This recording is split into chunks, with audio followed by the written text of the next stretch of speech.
This is Our First Responders, Episode 3, Experiencing the Fires for the First Time.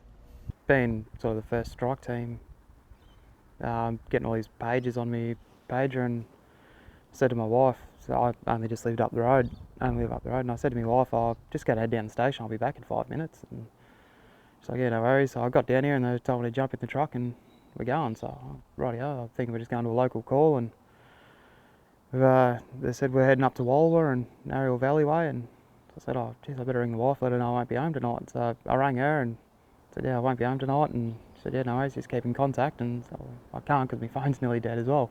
I had to steal Dave's phone to give her a call just to check in, because being my first time away, she didn't know what to expect. Sort of heading all the way up there, just sort of going through in the truck in my head, just alright, this is what I've learnt, this is what I know to do. They're just even conversations just after we got past on the other side of the weir, going, alright, you're saying, what's the first thing you do at a fire? And you go, alright, well, look for your water source, look for your way out. Sort of looking at the smoke columns, I wasn't really expecting what to walk into, seeing all the smoke columns. I've never seen anything like that.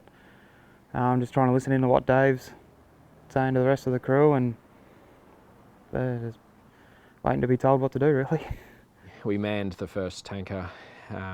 We had our captain, myself as crew leader, we had an experienced driver, another crew member who had been around for a few years, and we had Brent. So there was 5 of us that went up there. Having someone fairly fresh in the tanker with me, I just wanted to allay his anxieties if he had any, by talking, going through his training, bringing it to the forefront of, this is what we've trained for, this is what you've learned. And I guess our role then would be all of that training, putting it into practice. How do you make that link in becoming a good firefighter and an effective firefighter on the fireground? There's a lot of emotions sort of going through. My biggest thing was just thinking, shit, what are we going to do here?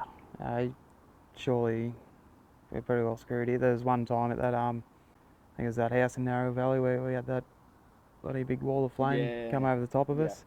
That's probably the one spot where I really did think the worst was going to happen. So in that instance, we had driven in off the roads. We had been advised by Narrowell Valley tanker that there was a house in there with people in there protecting the house. And we were just to go in and give them a hand. And that's what the plan was. And it turned out that we drove along the base of one of the hills, and pretty much the fire was at the base, in the trees at the bottom of the hill. So we were effectively driving through the fire to get into this house.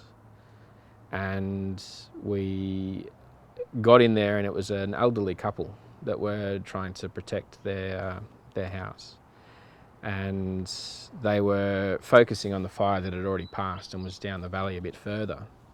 And we said to them, look, that fire's passed, that's not coming back up here. The fire that you've got to worry about is the fire that we've just driven through. And I think they were a bit, oblivious to the fact that the fire was still coming at them. So they went inside and got themselves ready, and we parked the truck to basically, protect that flank of the house. And the fire jumped down onto the flat grassland, and then became pretty much a wall of flame that was coming at us. We had the 3 firefighters on 2 hoses, basically, waiting for the fire to come, close enough so they could put it out. So we got hit by the smoke first, and I know I copped a mouthful and was coughing and spluttering everywhere, but yeah, the guys on the hoses did an amazing job, an absolutely amazing job. And we managed to put out probably about 50 metres of the fire front, enough for the fire to continue around the house, and we saved the house and the two elderly couple in there. I was sort of amazed what you can actually push yourself to do. Sort of a few spots there we didn't have a choice. You had to sort of just keep going and keep going. But it's just amazing what you could push yourself to when it comes to it. Our crew that went out that night, we got back to the station. We got back, and then I think a couple of days later, a day or 2 later, we all met up down here. We had a chat, had a beer each, just sort of a debrief. any concerns that were brought up.